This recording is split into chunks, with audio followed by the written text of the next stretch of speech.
Finally ನಿಮಗ್ ಬೇಕಾಗಿರುವಂತಹ ವರ ಸಿಕ್ಕದ್ನ? ಅಯ್ಯೋ ನಾನು ಅವತ್ತು ಇಂಟರ್ವ್ಯೂ ಕೊಟ್ಟು ಹೋದ್ಮೇಲೆ ಲಿಟ್ರಲಿ ನಾನು ನಿಮ್ಗೆ ನನ್ನ ಫೋನ್ ತೋರಿಸ್ತೀನಿ, ಎಷ್ಟು ರಿಕ್ವೆಸ್ಟ್ಗಳು ಗೊತ್ತಾ.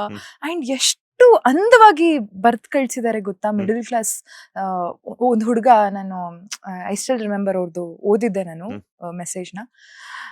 ನಿಮ್ಮ ಮಾತುಗಳಲ್ಲಿ ನಾನು ಹುಡುಗಿರಂದ್ರೆ ಈ ತರ ಅಂತ ಅನ್ಕೊಂಡ್ಬಿಟ್ಟಿದ್ದೆ.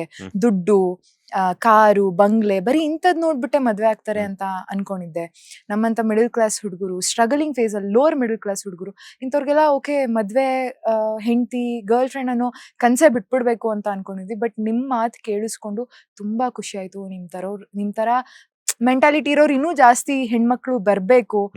ಬರೀ ದುಡ್ಗೋಸ್ಕರ ಅಲ್ಲ, ವ್ಯಕ್ತಿತ್ವ ನೋಡಿ ಮದ್ವೆ ಆಗುವಂತ ಹೆಣ್ಮಕ್ಳು ಬೇಕು ಅಂತ ಇಷ್ಟು ತುಂಬಾ ಚೆನ್ನಾಗಿ ಬರ್ದಿದ್ರು. ಆತರ ಎಷ್ಟೊಂದ್ ಬಂದಿತ್ತು, ತುಂಬಾ ಖುಷಿ ಆಯ್ತು. ನಾನು ಈ ಮಟ್ಟಕ್ಕೆಲ್ಲ ನಾನ್ ಹೇಳಿದ್ದು ಜನ ಅಕ್ಸೆಪ್ಟ್ ಮಾಡ್ತಾರೆ ಅಂತ ಅನ್ಕೊಂಡಿರ್ಲಿಲ್ಲ.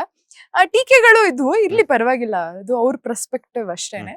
ಬಟ್ ಟೀಕೆಗಳಿಗಿಂತ ನನ್ಗೆ ಎಷ್ಟೊಂದ್ ಜನ ರಿಕ್ವೆಸ್ಟ್ಗಳು ಕಳ್ಸಿರೋದೇ ಜಾಸ್ತಿ. ಸೊ ತುಂಬಾ ಖುಷಿ ಆಯ್ತು, ಸಿಕ್ಕಿಲ್ಲ.